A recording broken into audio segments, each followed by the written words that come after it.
Welcome to CelticFire3D. Let's get printing. I'm going to take you through the beginning stages of a small dragon on my A1 Mini from Bamboo Labs. I'm working on sizing, getting the scale correct. I want to max out my build sheet just because I am looking for a pretty good sized dragon. And for 2025, our color combinations are actually watermelon for the summer season. I haven't quite decided how little they can go versus how big, but breaking it down by layer in the slicer actually helps a bunch. All right, so this is the pink that I'm choosing from Inland.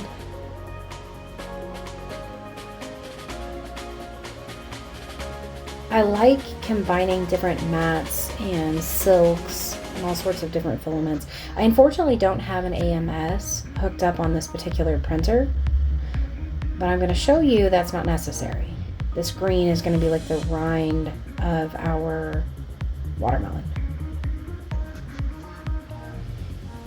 So we're unloading the green, we're going to load in the pink. There we go, feed, feed, feed.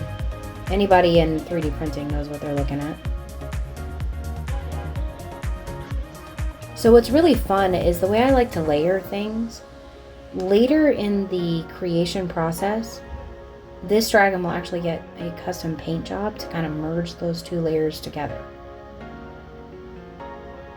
I like watching this. I like the functionality, the extruder pulling through, and well, the little poop scoop. And there she goes. And play. So this pink's going to layer up on here. My next plan is to actually take it into a white, which I found right here. Again, it's Inland. I made a nice little trip to my local micro center. I like combining the different filaments, but I'm kind of playing with this one. I'm not sure if I want to do all three colors or just paint in the white. So at this point in the process, I'm still kind of deciding. But here's the color palette that I'm looking at.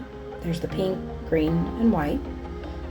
And as you can see, I chose not to bring in the white filament. We're just gonna paint it.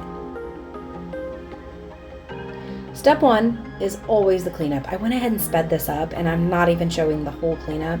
I print in a brim on my A1s because they're bed slingers. But it also, on something this complicated, does get very tedious on the cleanup.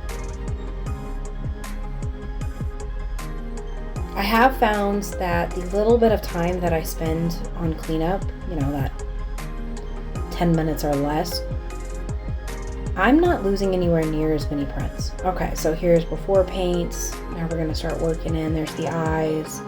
You see I painted the tips of those big horns white and the tips of every little spike white. There we go. There's the color, the speckling and scales along his jaw. That's what I love.